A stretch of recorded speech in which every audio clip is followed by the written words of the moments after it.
was a person of peace. She was the key to that community. Now, it was a really, and interesting, Peter said, he said, when I first went in there, God said to me, shut up. Don't say anything. He said it was so difficult, and he said, so I went in and he said, I sat, he's quite a big bloke, he said, I sat on the floor so I would be invisible between two chairs.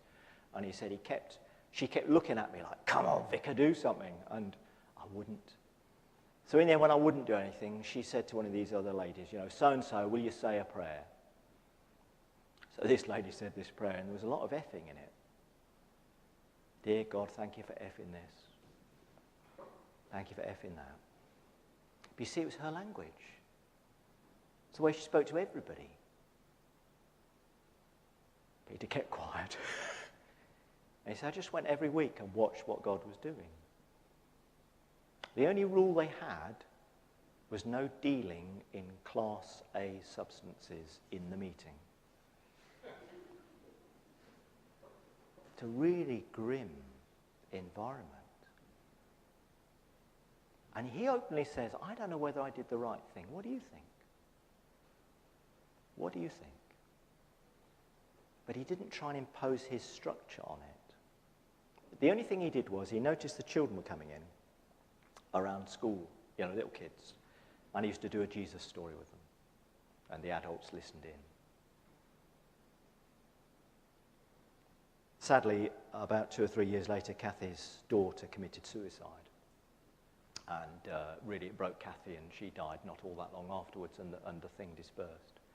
But there's this kind of sense that we extract people from their communities, when actually, if we disciple people in their communities.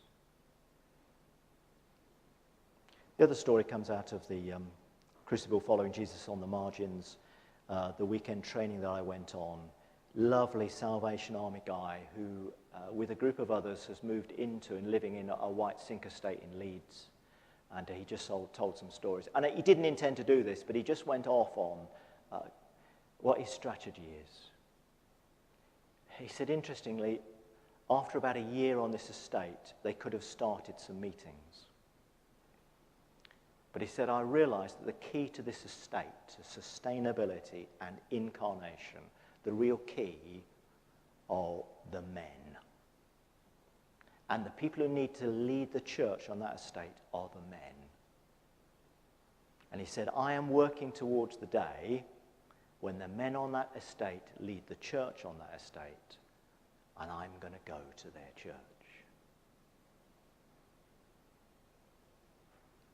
That's different, isn't it? Because actually, usually as leaders, we're going to establish and all that kind of business. Actually, he told that story with tears in his eyes. It could take 10, could take 20 years. Okay, what we're going to do, here we go. Yeah. Who keeps fish? Anybody ever kept fish? Yeah. Did they survive well? Yeah, fairly well. You have to be careful with them, don't you? Because they need the right oxygen levels. Don't feed them too much. Don't feed them too little. Some of you are grinning because they haven't lasted very long. If you get the pH slightly wrong, and all that kind of thing. Who looks after them in the river? Fish in rivers are much tougher. Frost and Hirsch make the point that actually sometimes in the church we're like in the aquarium. And Christians are much more fragile in the aquarium. And maybe we weren't designed for the aquarium. Maybe we were designed for the river.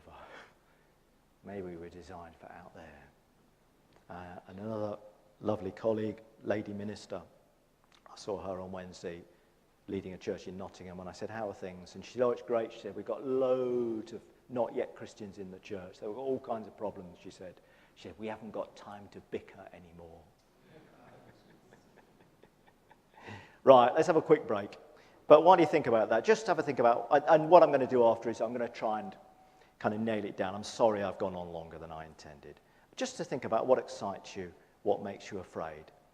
Do you know, I don't often, if we grab a drink and come back by 1:15, and I'll try and do the last bit in 15 minutes. I don't often get pictures, but when I was praying about it tonight, I did get one. And it was like, this is a bit discouraging to start with, but I hope you find that it's encouraging as we get there. It was like there was a tight belt round the church, an old leather belt. And then, have you ever eaten too much? No. You can pray for forgiveness later. And then you've undone your belt, or maybe your dress. I find most of my dresses are too tight these days. But it's like, oh, what a relief. Have you ever felt that? Oh, what a relief. And actually, that was the kind of feel about this picture. It's like, oh, if we just, it'll be what a relief. And I said to God, what's the kind of fear? So it was why I asked the question, what about this makes you afraid? Because maybe it would just be good to own those before God. Because actually, when we own those and just get rid of them, it's like the belt comes, it's like, oh, what a relief. Anyway, if you're quick, you get a biscuit. Paul McConaughey. Paul is he's actually developing something else at the moment, the leader of a big church in Sheffield, St. Thomas, part of St. Thomas Church. Very interesting story. It was a local ecumenical project, which is a joint venture between a Baptist church and an Anglican church. And it was led by a guy called, it's got quite a long history. Some of you remember, do you remember the 9 o'clock service? And all the disaster there? Well, actually, this was the church where that happened. But they've learnt through that. Mike Breen was their leader. Paul says that Mike Breen is a classic mega church leader. He's a wonderful speaker, big personality, natural leader. He led the church, and it got to, it was 1,200 strong. No, sorry, it was 800 strong over 2 sites. And they left the Anglican church as the Anglican church, and they developed on another site as well. And this guy, Paul McConaughey, took over. And Paul says openly, I'm not a mega church leader. He's quite different. But you see, Mike Breen had built a missional disciple-making church. And actually, under Paul McConaughey, it's now 2,400 strong. Early on in their ministry, God said to Paul, I'm going to give you a little taste of personal revival. Oh, this will be good. And over the next few months, he led 3 people to Christ. Not people in the church, but people outside. People in the coffee shop who he prayed for healing, who were dramatically healed, and he led them to Christ and then continued to disciple them. And over those few months, there were 3 people who came to faith. Thought, yeah, this is great. And then after that, God said to him, well, that's it. Is that it, God? And the Lord said to him, yeah, but think. Just think if that was going on in every member of the church. That's growth. That's what we want to see, isn't it? All of us released into the purposes of God more fully. And actually, that's what they've seen. I'll say a little bit more about that in a moment. Some of us have had contact with Morden Baptist Church. I'll say a little bit more about that. They have a very interesting aim, and that is that by 2015, they want to be discipling 3,000 people in Morden and that area. 2015. I mean, they're probably a bit bigger than us, but not a bit bigger, not a lot bigger. I was kind of thinking about that. See, actually, the reason they pick that number is not necessarily because it's achievable. It says to the church, how are we going to do it? Why shouldn't we say 200 people come to faith in the next 5 years? It's a bit more modest than 3,000. Why shouldn't we? So how might we use some of these principles? Okay, at the moment, our movement is to draw people in, to move them towards the centre. How might we reverse that? Here's just some suggestions. Okay, I've just moved that over to the side. One possibility is to think about our current organisation. Oh, sorry, I just need to go back to that one. Whatever we do, for the time being, we need to keep a secure core. Okay, we don't need to split everything up. we need to keep a secure core. And around that, we need to allow others the opportunity to try some different things, I believe. So we don't need to break everything up. That's not what I'm talking about.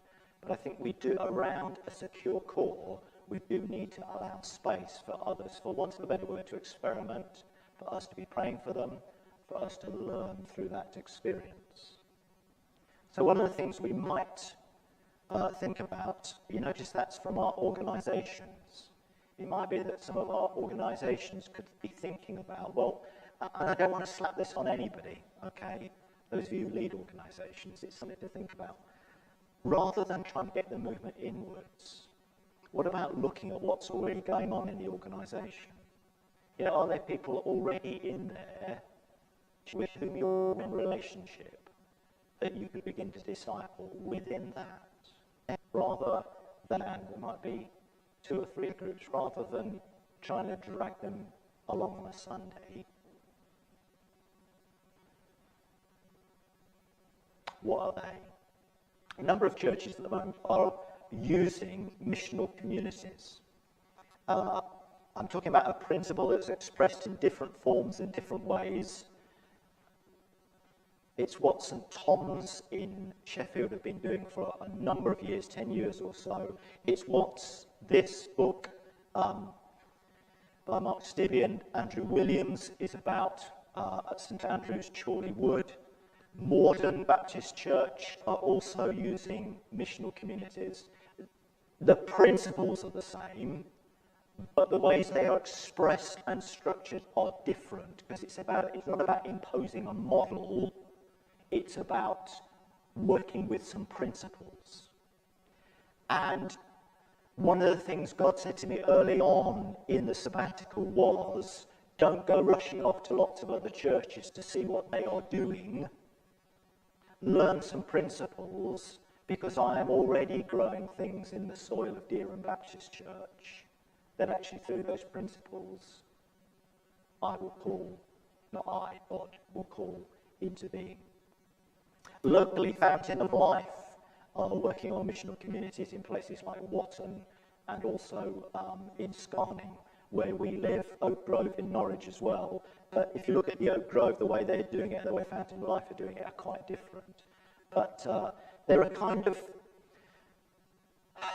they're not really missional incarnational, and they're not really missional attractional. They're a kind of hybrid. I think they're quite a safe way of learning some lessons and doing some experimentation. So what they are, they're a community of 20. It doesn't really work with less than 20.